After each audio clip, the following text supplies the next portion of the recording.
4 മണി ചായയുടെ കൂടെ ഈ എരിവുള്ള മസാല വട വടയെന്ന് പറഞ്ഞതുകൊണ്ട് ഇങ്ങനെ ഉഴുന്നുവട പോലെ തന്നെ വേണമെന്നില്ല, ഏത് ഷേപ്പിലും നമുക്ക് ഉണ്ടാക്കിയെടുക്കാം.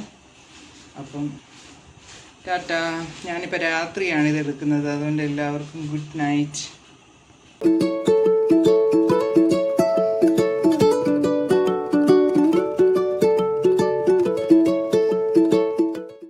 ഹായ് ഗൈസ്, നമസ്കാരം, വെൽക്കം ടു മൈ ചാനൽ. ഞാനിന്ന് ഉണ്ടാക്കാൻ പോകുന്നത് ഒരു മസാല വടയാണ്. ഇത് രാവിലെ കുതിർത്ത ഉഴുന്നാണ്. ഈ കപ്പിന് 1 കപ്പുണ്ട്.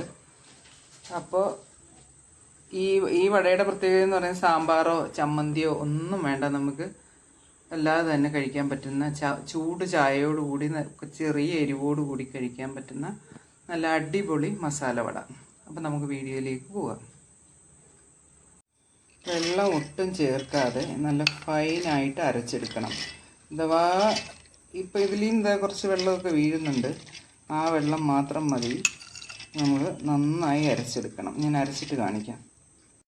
നമുക്ക് അരയ്ക്കുന്നതിന് മുമ്പ് തന്നെ ഇതിലേക്കൊരു 1/4 ടീസ്പൂൺ അളവിൽ സോഡാപ്പൊടി, ബേക്കിംഗ് സോഡാപ്പൊടി ചേർത്ത് കൊടുക്കാം. എന്നിട്ട് നല്ല ഫൈനായിട്ട് അരച്ചെടുക്കാം. നന്നായി അരഞ്ഞു വന്നു.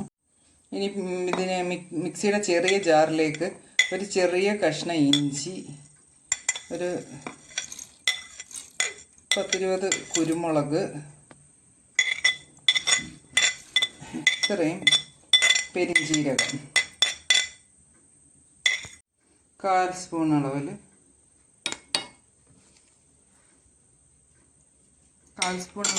മുളക് പൊടി, പിന്നെ 2 തണ്ട് കറിവേപ്പില. ഇനി ഇതൊന്ന് ചതച്ചെടുക്കണം. ഇത്രയും പൊടിഞ്ഞ് വന്നുള്ളത് കുറച്ച് ഉള്ളതുണ്ട്. ഇനി ഒരു 10-12 ചെറിയ ഉള്ളി ഒന്ന് ക്രഷ് ചെയ്തെടുക്കാം, ചതയണ്ട. ഇത് അതിൻ്റെ കൂടെ ഇട്ടിരാഞ്ഞത് ഉള്ളി അങ്ങ് ചതഞ്ഞരഞ്ഞു പോകുന്നതുകൊണ്ടാണ് ഇപ്പം പ്രത്യേകമായിട്ട് ഇതിൻ്റെ കൂടിയിട്ട് ഒന്ന് ക്രഷ് ചെയ്തെടുക്കുന്നത്. അപ്പോൾ ക്രഷ് ചെയ്തിട്ട് വരാം. ഇതെല്ലാം കൂടെ നമുക്ക് ഇതിലേക്ക് ചേർത്ത് കൊടുക്കാം. ഉള്ളി ഒന്ന് അരച്ചതേ നന്നായി ഇതായി. വെള്ളം ഒരുപാട് കൂടരുത്. ശരി, ഇനി ഇതിലേക്ക് ഇതിൻ്റെ ആവശ്യത്തിനുള്ള ഉപ്പ് ചേർക്കാം. എന്നിട്ട് ഇനി നന്നായിട്ട് ഇതൊന്ന് ഇളക്കിയിട്ട് നമുക്ക് ഇഷ്ടമുള്ള രീതിയിൽ ചുട്ടെടുക്കാം. നമ്മളതെല്ലാം കൂടെ മിക്സ് ചെയ്ത് വെച്ചു. ഇനി ഇങ്ങനെ റെസ്റ്റ് ചെയ്യാനൊന്നും വെച്ചേക്കണ്ട, ഇപ്പം തന്നെ ഉണ്ടാക്കിയെടുക്കാം. അപ്പോൾ നമുക്കിനി വറുത്ത് കോരാം. ഇതിങ്ങനെ ഇതിൽ പുറമൊന്നും നനച്ചാൽ ഒരുപാട് വെള്ളം അതിലോട്ട് വെള്ളം തെറിക്കും, നമ്മുടെ ദേഹത്തൊക്കെ തെറിക്കും. ഇത് ആദ്യം ഒരു അബദ്ധം പറ്റി, അതിലെടുത്ത് വെള്ളത്തിൽ ഞാൻ മുക്കി ചെറിയൊരു ബോളാക്കി ഇങ്ങനെ വെച്ചിട്ട് ഇതുപോലെ ഇങ്ങനെ വെക്കുക. എണ്ണ നല്ലൊരു തിളച്ച എണ്ണയാണ്, എന്നിട്ട് തീ കുറച്ച് വയ്ക്കുക. ഇങ്ങനെ വിരിച്ചെടുക്കുക.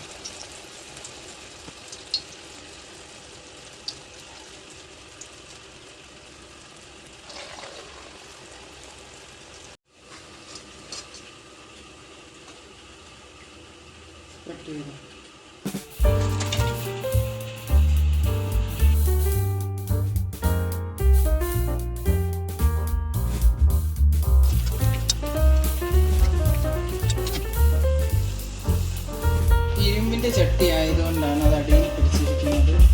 നോൺ സ്റ്റിക്ക് ആണെങ്കിൽ ആ പ്രശ്നം വരില്ല. നമ്മൾ ചെയ്യുമ്പോൾ നോൺ സ്റ്റിക്ക് വെച്ച് തന്നെ ചെയ്യുന്നു.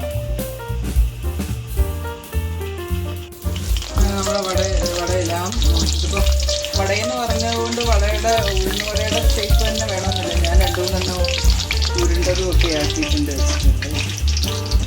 അപ്പോൾ